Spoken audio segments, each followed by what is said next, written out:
টুলু মণ্ডলের আর এক আত্মীয়র বাড়িতেও এবার পৌঁছলেন পুলিশ আধিকারিকরা।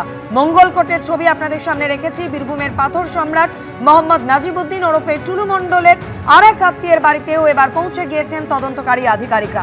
মঙ্গলকোটের এই ঠিকানার সামনে থেকেই রয়েছেন আমাদের প্রতিনিধি রানা দাস। রানা,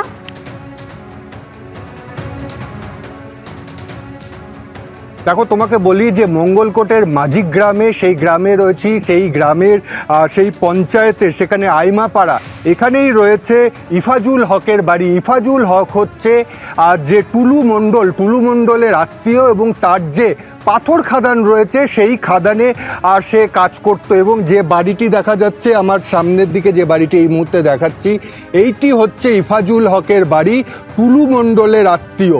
এবং এই বাড়িতে গতকাল রাতে, অর্থাৎ আজকে একেবারে গভীর রাতে, মানে ভোরের দিকে পুলিশ এখানে আসে, মূলত মঙ্গলকোট থানার পুলিশ সূত্রে জানা যাচ্ছে যে এই বাড়িতে 3 দিন আগে সেখানে কিন্তু ইফাজুল হক এসেছিল, এই খবর ছিল, এবং আসার সময় বেশ কয়েকটি ট্রলি ব্যাগ নিয়ে এসেছিল।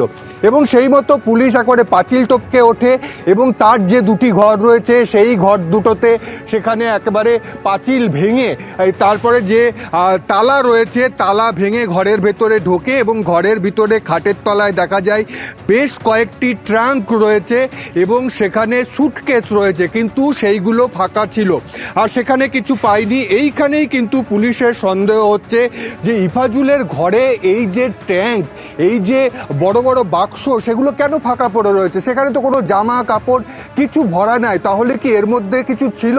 আর 3 দিন আগে এই ইফাজুল কিন্তু সিউড়িতে থাকতো, মাঝে মাঝে তার এই দেশের বাড়িতে আসতো। 3 দিন আগে সে এসেছিল, এবং সাথে বেশ কিছু ট্রলি ব্যাগ নিয়ে এসেছিল। পুলিশ খবর পায়, এবং সেই মতোই কিন্তু পুলিশ তল্লাশি চালিয়েছে। তার আগে, অর্থাৎ গতকালই ইফাজুল কিন্তু বর্ধমানে ডাক্তার দেখাবে বলে সে বাড়ি থেকে বেরিয়ে যায়। পুলিশ এখানেই সন্দেহ করছে যে তাহলে কি এখানে যে টাকা ছিল, বা এখানে যদি কোনো গহনা রাখা ছিল, সেগুলো কি তাহলে এখান থেকে সরিয়ে দেওয়া হলো? কারণ আমরা জানি যে ইতিমধ্যেই মিনার মণ্ডল, তার বাড়ি থেকে 28 কোটি টাকার বেশি টাকা, 15 কেজি সোনা উদ্ধার হয়েছে, এবং টুলু মণ্ডল যে তার আত্মীয়দের বাড়িতে মূলত তার সম্পত্তি, তার বিপুল পরিমাণ অবৈধ টাকা, সেগুলো লুকিয়ে রেখেছে, সেগুলো কিন্তু পুলিশ সেই বাড়ি, আমি আরেকবার দেখাবো, সেই বাড়িতে কোথাও লুকিয়ে রেখেছে নাকি, সেটাই কিন্তু জানার জন্য পুলিশ তল্লাশি চালিয়েছে। এবং এই বাড়ি বন্ধ ছিল রাতের বেলায়, পাঁচিল টপকে পুলিশ ভিতরে ঢুকে তার যে ঘর আছে সেই ঘর তালা মারা ছিল।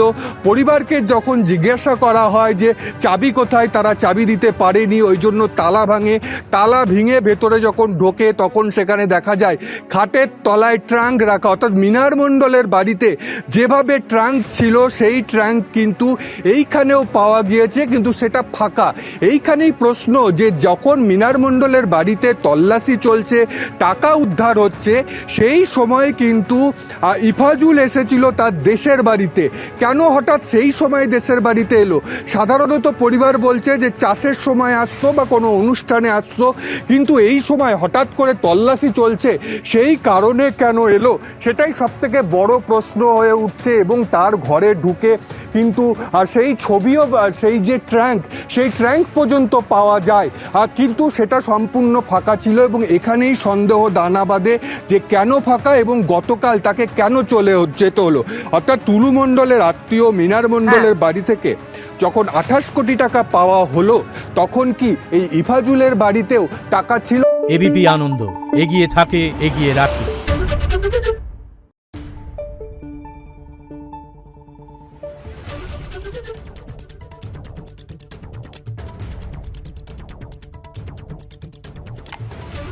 Thank you.